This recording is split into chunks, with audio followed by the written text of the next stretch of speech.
Yo les gens, j'espère que vous allez bien, je vous retrouve aujourd'hui pour une nouvelle vidéo sur Forza Horizon 5, une vidéo dans laquelle on va tout simplement partir pour un petit gameplay avec une voiture que personnellement je trouve vraiment magnifique, la Plymouth Fury qui est de retour cette semaine sur Forza Horizon 5. Donc dans cette vidéo je vous parle un petit peu de cette voiture et puis on va évidemment la tester d'origine et avec les améliorations pour voir un petit peu ce que ça donne.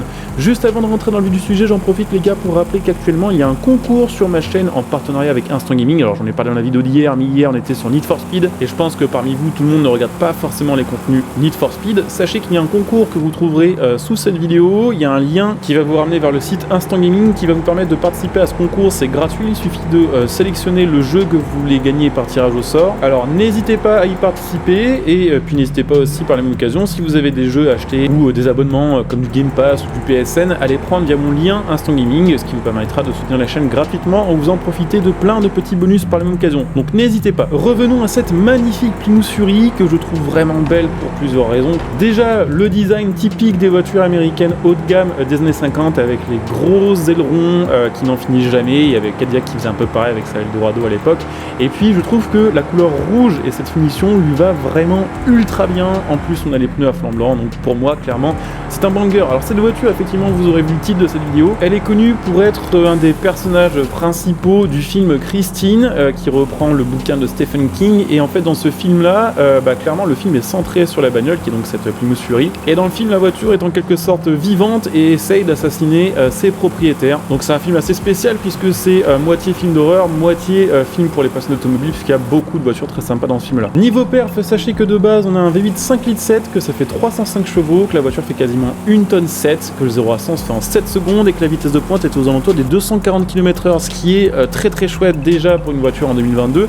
Mais dites-vous que la voiture a 70 ans maintenant et qu'elle serait toujours capable à mon avis de battre beaucoup de voitures qui seraient produites actuellement. Donc clairement pour moi un banger, et elle est de retour sur Horizon 5 avec la sélection de festival. Sachez que vous avez une semaine pour la débloquer, donc en gros jusqu'au 22 décembre 2022, et qu'elle a 20 points de sélection de festival, ce qui se fait en à peu près une demi-heure. On va aller maintenant regarder un petit peu les améliorations de cette voiture. Alors je pense que la customisation sur ce genre de modèle c'est un peu superflu, on va essayer de la garder le plus longtemps possible avec les pneus à flanc blanc que je trouve vraiment joli, et on va regarder un petit peu ce qu'on peut en faire. Pour l'instant je pense qu'on va l'améliorer sans grosse modif. Je vais quand même vous montrer un petit peu la liste des swaps, puisque sur cette voiture effectivement est disponible le V8 biturbo qui permettra de sortir 1750 chevaux et permettra probablement d'atteindre très facilement les 400 km/h. Donc on testera ça évidemment un peu plus tard dans cette vidéo.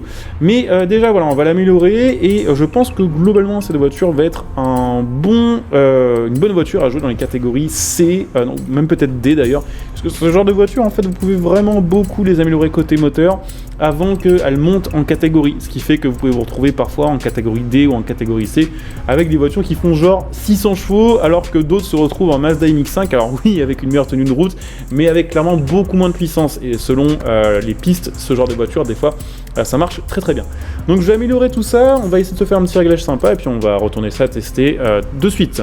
Donc effectivement j'ai réussi à faire un petit build en classe C où la voiture est toujours aux alentours des 600 chevaux, donc on va évidemment un petit peu la rouler.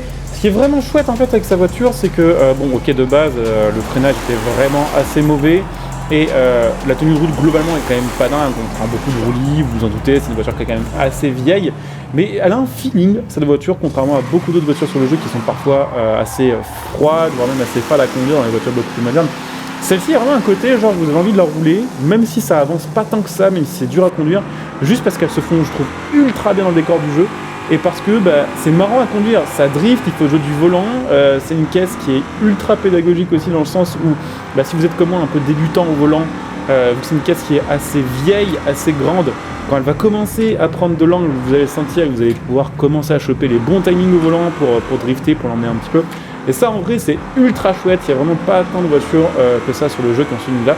À l'époque d'Horizon 4, il y avait une autre caisse qui était dans ce style-là, en termes de conduite, c'était la Cadillac Eldorado qu'ils avaient rajouté en DLC, qui était aussi, je trouve, une super bonne bagnole pour comprendre un petit peu la physique du jeu. Donc après, là, on est resté sur la boîte 3, donc on a 270 km/h à vitesse de pointe, on est passé de 7 secondes pour le 0 à 100 en 6 secondes 5.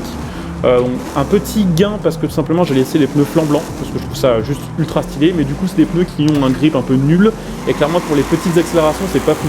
Mais clairement, la voiture est quand même bien plus performante. Une fois qu'on a passé le 3e rapport, on a clairement beaucoup plus d'accélération que la voiture full stock. Donc voilà, c'est pour ça que ce genre de caisse est ultra intéressant pour les petites catégories, parce que vous pouvez vraiment monter ultra haut la puissance. Et vu que sur le jeu, les calculs de statistiques d'accélération et enfin notamment d'accélération et de départ arrêté comptent beaucoup pour l'indice performance d'une voiture, mais qu'elles ne sont calculées que pour le 0 à 100, bah en fait une caisse comme ça pour le 0 à 100 c'est pas fou parce que ça patine à fond, mais une fois que vous avez passé les 150, 160, c'est une accélération qui arrache absolument toutes les autres bagnoles de ces catégories là. Et encore, je suis pas sûr qu'avec un autre build on puisse pas prendre plus. J'ai pas trop regardé, mais je pense qu'il y a moyen de dépasser 1000 bourrins en classe C avec cette voiture là, à condition de mettre le bon swap. Là on est vraiment au max du moteur. Enfin, il pourrait prendre un chouïa plus en biturbo, mais je préfère rouler compressé.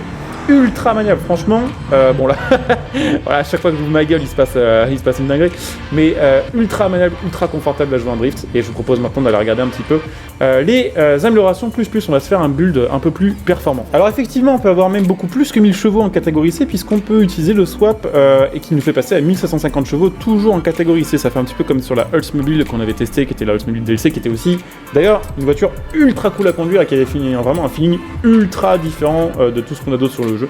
Vraiment, les anciennes caisses sur le jeu, elles sont cool pour ça, c'est vraiment les plus marrantes à conduire. Donc, on va se faire une petite prépa drag, je vais régler tout ça, puis on se retrouve de suite pour aller tester tout ça. Alors, j'ai fait juste 2 mètres pour avancer la voiture à début de ligne droite, c'est ultra violent maintenant à conduire. En plus, on a les pneus drag, donc la voiture elle part instantanément, c'est assez marrant à conduire. Pour les 0 à 100, c'est pas si fou que ça, hein. Ça fait le 0 à 100 1 seconde 6, 1 seconde 7.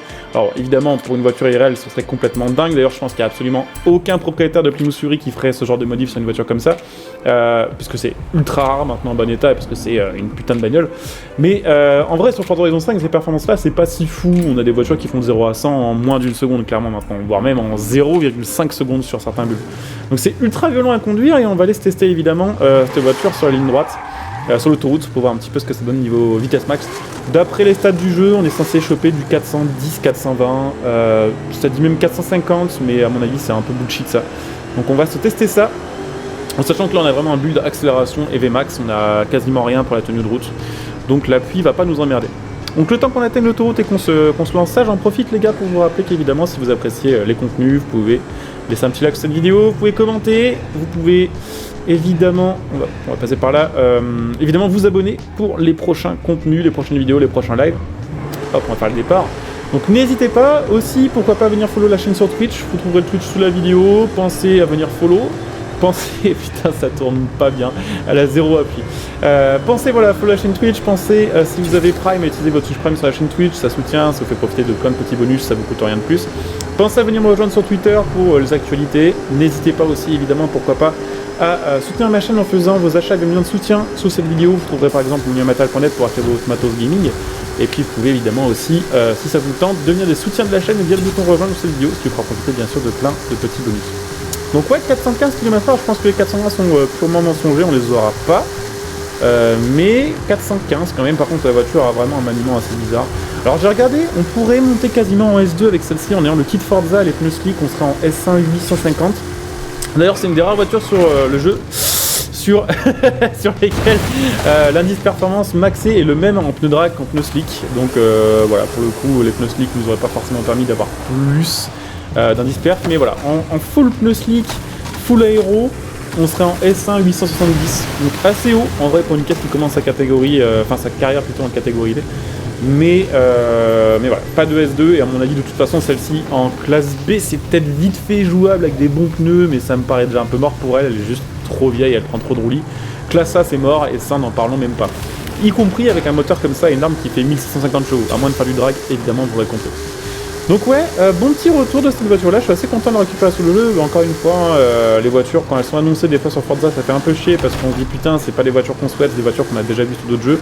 Mais en fait une fois qu'on les teste, quand on joue au volant, quand on se fait un peu kiffer, elles sont sympas. Donc je vous la conseille, et puis bah écoutez, je coupe cette vidéo ici, je vous dis à très bientôt, bonjour à tous, ciao.